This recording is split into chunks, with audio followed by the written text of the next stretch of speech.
Estamos de volta e vamos falar de aquários. Os peixinhos estão fazendo sucesso em todo o Brasil, mas não adianta apenas comprar um aquário e esquecer dos cuidados. Esses animais têm que ter um cuidado todo especial e hoje nós convidamos Robson Schmidt para falar um pouquinho sobre esses cuidados. Tudo bom? Olá, Luan. Prazer, primeira vez estar aqui com o programa de vocês, né? Vamos começar já falando. Muitas vezes as pessoas compram um aquário e acham que é só ter aquela caixinha com água e dar comida. Não é bem assim, né? Precisa de iluminação e outras coisas. Aquela caixinha mágica ali que faz a gente colocar os bichinhos, né? Então, tem alguns cuidados ali. O aquarismo tem alguns pequenos... Fala com alguns mistérios, mas na verdade, alguns cuidados a mais que você tem que ter, né? O importante é que você tem que dar o básico, né, pro seu filhinho, pro seu bichinho, né? Por exemplo, não adianta você só fazer o peixe sobreviver, né? Ele tem que viver realmente ali, né? Tem que cuidar para ter um filtro adequado para o tamanho do seu aquário, peixes compatíveis, depois não brigarem muito, termostato, iluminação, enfim, tudo que ele vai precisar. E quando eu vou montar um aquário, eu tenho um aquário, eu posso colocar qualquer item dentro? Não, não pode. Uma pedra, uma areia bonitinha no Isso caminho. acontece muito. Você vai na praia, achou uma concha bonita e quer colocar dentro do aquário. Mas, na verdade, tudo tem que ser visto antes de colocar.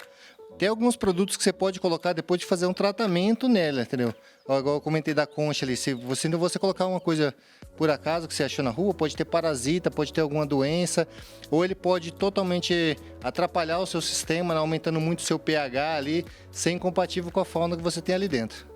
E todas as espécies conseguem conviver juntas? Ou tem muita diferença? Tem bastante, né? Dentro do aquarismo tem vários segmentos ali, né? Tem os peixes marinhos, né? Que dentro desses peixes marinhos também tem outros segmentos. Mas dentro do água doce vai ter os peixes de cardume amazônico, né? Que é o principal porta de entrada das pessoas aí. Também os peixes betas, que dá para conviver com alguns peixes, né? Muita gente acha que o beta tem que viver sozinho.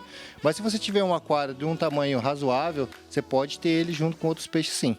Também ciclídeos africanos, que o pH é bem mais elevado e peixes são mais agressivos. Geralmente ele dá certo só entre os ciclídeos africanos mesmo, né?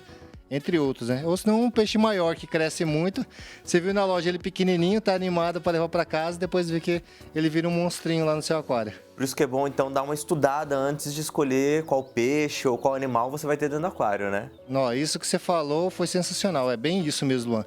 Antes de você começar a montar o seu aquário, você tem que dar uma pesquisada básica ali. Se é o seu primeiro aquário, então pede ali uma instrução com o seu lojista, né? Fala assim, eu quero montar um aquário, mais ou menos eu tenho esse espaço, eu gosto desse tipo de peixe. Daí, se você tem um peixe que fala que vai ser o seu peixe principal do aquário, vai tentar compatibilizar o restante da fauna em torno desse animal, né? Para não colocar peixes mais agressivos, peixes que vão se dar bem entre eles ali. Nós, no dia a dia, sofremos muito com a variação do clima. Então, se de dia tá quente, a noite tá frio, a gente já sente um pouquinho. E hoje em Maringá, você viu, né? Sai sol, agora chove. Chuva. Os animais sentem também isso? Os peixes também vão sentir essa variação de clima? O ideal, você tem que manter o mais estável possível o seu sistema, né? E o que acontece? Quando ele desequilibra, vai surgir algas, seus peixes vão estressar, vai abaixar a imunidade e nessa hora abre uma janela para doenças, né? Muitas vezes o peixe está bem, no outro dia ele está ali meio cabisbaixo, não quer comer, daí aparecem umas bolinhas, às vezes dá um ictio nele ou dá uma outra doença e acontece muito pela variação de parâmetros ali. E é o legal você manter o mais estável possível. Pra você ter uma ideia, por exemplo, no mar, só o aquecimento de 2 graus já mata uma grande quantidade de corais, né? E no aquário é a mesma coisa, só que no mar tem muito mais água, né? É muito mais difícil ter essa variação de parâmetros, né? No seu aquário, para variar, é muito mais fácil. Então, você tem que manter o maior controle possível no seu aquário. Como que você vai fazer isso? Através de termostato, através de controladoras automáticas, onde vai estar repondo os nutrientes do seu aquário, ligando a luminária sozinho, desligando, esse tipo de coisa. Eu tenho em casa uma tartaruga, né, que vive lá no aquário, e toda vez que a gente vai fazer a troca da água, fazer a limpeza, a gente sempre procura água filtrada, tem todo um cuidado com a água dela. E tem que ter isso também, né? Não é só tirar da torneira, jogar o peixe dentro e manter. Até, na verdade, a água da torneira é uma água boa para estar utilizando. Porém, você tem que tratar ela antes, né? Colocar ali um produto que vai retirar o cloro ou metais pesados, né? O que acontece? A água da torneira ela é ideal para nós humanos, né? Que ela já é passada pelo cloro exatamente para matar qualquer vermes, né? Coisas que podem ter na água prejudiciais aos humanos. Porém, esse cloro ele é muito tóxico para os animais, né? Pode queimar a guelra dos peixes ali.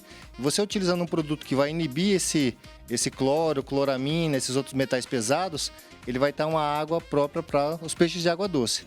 porém a aquário água marinha já teria que ser uma água mais própria, de osmose reversa, né? Para retirar todos os elementos. Daí você introduzir os necessários para eles. Quando a gente tem um animalzinho maior, um exemplo, um cachorro, um gato ou algum outro bicho, a gente sabe quando eles estão meio acuados, estão meio doentes. E com o peixe, tem como a gente também olhar para ele e definir se ele está bem de saúde ou ele está mal? Com certeza. Por isso que eu falo assim, o ideal é você ter ali pelo menos 5 minutos, que é a hora que você geralmente vai alimentar seus animaizinhos ali, ter um tempo de atenção, né? Olha o seu animal, vê se a barbatana dele tá certa, se a coloração dele tá igual. O peixe também tem humor, tem vezes que ele tá meio mal assim, né? Mas o importante é você ver a constância, assim. Ah, hoje ele tá bem, mas amanhã ele já tá comendo normal, tudo. Então, não se preocupe muito. Porém, se seu peixe vai continuamente ficando ruim, pode ser que esteja acontecendo algo grave com ele, né? E principalmente olhar ali na coloração do corpo, se as cerdas estão ouriçadas, as escamas dele, né? Se ele está apresentando algum machucadinho, alguma coisa, se ele cortou a boca, às vezes o peixe, dependendo do substrato que coloca, às vezes não coloca uma areia própria para o aquário, o peixe morde, corta a boca e para de comer. A pessoa não percebe, o peixe vai definhando e morre daí. Sempre são detalhes que você tem que estar observando realmente seu bichinho. Nós temos nas imagens os corais. E para cuidar dos corais, que também são animais, é muito difícil para quem quer iniciar aí nessa jornada? Não é difícil cuidar dos corais marinhos, né? Que realmente você falou certo, eles são animais também, gente. Tem gente que fala que ele parece com plantas, porém, eles são animais, muitos deles têm órgãos internos, né? E tem que alimentar, né? Exatamente, você tem que alimentar os pólipos ali. Existem corais moles que geralmente se alimentam na coluna d'água mesmo, porém tem LPS e SPS que são corais de esqueleto ósseo. E você vai ter que alimentar ali próximo dos pólipos, da boca dele mesmo, que fala, né? Ele tem boquinhas assim, né? E você vê o coral pegando o alimento, é bem interessante. Só que tem que tomar um cuidado por causa da eliminação com o coral, né? Isso. O principal que eu acho no aquário marinho é a luminária, né? É a alma do aquário marinho ali. Para você ter uma luminária realmente adequada para os seus corais. Às vezes uma luminária simples você consegue dar conta de corais de baixa exigência, porém alguns corais têm que ter um cuidado maior e também com a reposição de nutrientes, né? Os corais eles vão tirando os nutrientes da água, né? Por isso que é legal você sempre estar fazendo as suas trocas de água parcial e cuidando do seu aquário. A gente já falou dos animais de água doce, dos corais, e uma vez eu ouvi uma pessoa falando assim, ter um peixe de água salgada é fácil, é só temperar a água e já tá pronto. Não é assim, né? Ele não tá muito errado, não. Só não pode usar o tempero da cozinha dele.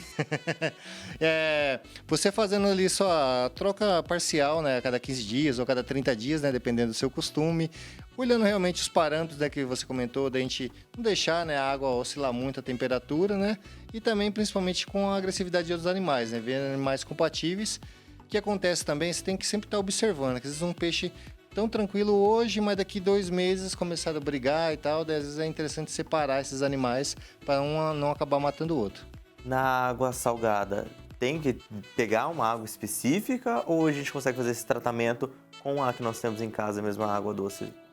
Na verdade você tem que tratar essa água doce. Não é interessante colocar essa água porque a água da Sanepar que a gente recebe, a água da torneira, vai vir silicato, fosfato, muitos elementos que não são interessantes para o aquário marinho, né?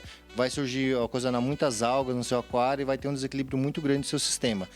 Como que a gente faz? A gente utiliza filtros específicos para fazer água de osmose reversa, né? Onde ela tira todos os nutrientes dessa água e você vai estar introduzindo novamente com um sal próprio, que é um sal marinho, né? Dentro desse sal marinho vai ter ali o magnésio, o cálcio, a reserva alcalina, todos os elementos necessários para o bom desenvolvimento dos corais. E para quem às vezes não quer ter um peixinho ou quer ter algo mais simples, tem as plantas também, né? Que dá para se criar dentro do na aquário. verdade, é minha paixão, tem que falar. Aquário plantado, onde você tem ali as plantas, vê o desenvolvimento daquele ecossistema, né? Que é muito bacana. Você colocou as mudinhas pequenas, vai vendo o passar dos dias, elas vão desenvolvendo. Você vai tendo realmente um ecossistema dentro ali, que você é o responsável por ele, né? Você tem que programar, fazer o seu estudo, né? Que é importante, né? Se programar certinho, como que que vai ficar no final.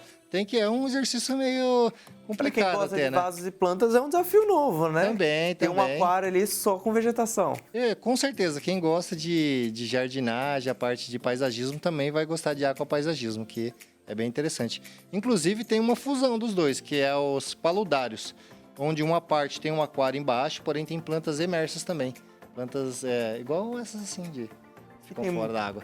E tem aquelas que são mais simples, assim, que para quem quer iniciar nessa área já pode conseguir ter o conhecimento e uma facilidade para cuidar? Sim, sim. Tem plantas de mais exigência, né, que a gente chama de high-tech, e plantas low-tech, né, que não demandam muita necessidade. Uma iluminação simples, você já consegue estar desenvolvendo ela, né?